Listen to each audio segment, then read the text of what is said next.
Khalifah Harun ar-Rasyid terkejut, bukan kepalang, tatkala mendengar kabar Abu Nawas sudah ngawur dan bikin ngaco. Abu Nawas mengeluarkan fatwa sangat kontroversial. Jika sholat itu tidak perlu ada ruku dan sujud.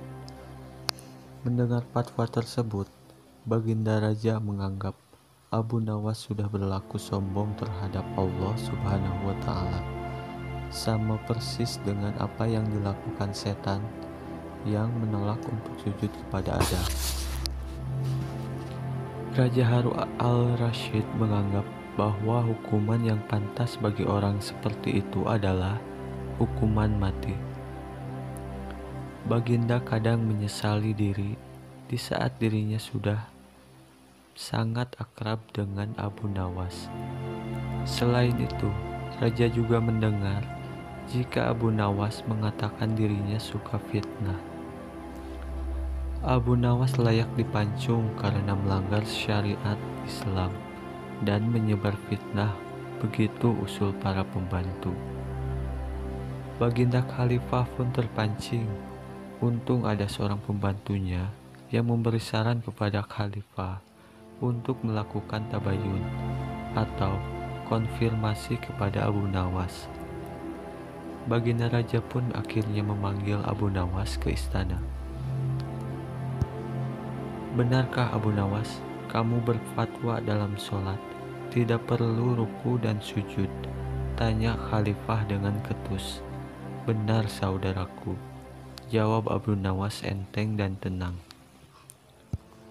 Khalifah kembali bertanya dengan nada suara yang lebih tinggi. Benarkah kamu berkata kepada masyarakat bahwa aku Harun al-Rasyid adalah seorang khalifah yang suka fitnah? Benar saudaraku, jawab Abu Nawas tanpa merasa bersalah sedikit pun. Khalifah berteriak dan dengan suara menggelegar, kamu memang pantas dihukum mati karena melanggar syariah Islam dan menebarkan fitnah tentang khalifah. Saudaraku, jawab Abu Nawas sembari tersenyum. Memang hamba tidak menolak bahwa hamba telah mengeluarkan dua pendapat tadi, tapi sepertinya kabar yang sampai pada Baginda tidak lengkap. Kata-kata hamba dipelintir seolah-olah hamba berkata salah. Jelas Abu Nawas. Apa maksudmu?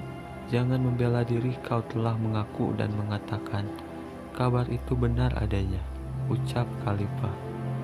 Singkat cerita, Abu Nawas pun digeret menghadap Khalifah. Kini ia menjadi pesakitan. Abu Nawas beranjak dari duduknya dan menjelaskan dengan tenang. Saudaraku, saya memang berkata ruku dan sujud tidak perlu dalam sholat. Tapi, dalam sholat apa? Waktu itu saya menjelaskan tata cara sholat jenazah yang memang tidak perlu ruku dan sujud. Khalifah pun mengangguk-angguk membenarkan. Bagaimana soal aku yang suka fitnah? Tanya Khalifah. Abu Nawas menjawab dengan senyum. Kalau itu, saya sedang menjelaskan tafsir ayat 8 surat Al-Anfal yang berbunyi, ketahuilah bahwa kekayaan dan anak-anakmu hanyalah ujian bagimu. Sebagai seorang khalifah dan seorang ayah, Anda sangat menyukai kekayaan dan anak-anak. Berarti Anda suka fitnah ataupun ujian, jawab Abu Nawas. Mendengar penjelasan Abu Nawas yang sekaligus kritikan itu, Khalifah Harun al-Rasyid tertunduk malu, menyesal dan sadar. Rupanya kedekatan Abu Nawas dengan Harun al-Rasyid menyulut iri dan dengki di antara pembantu-pembantunya.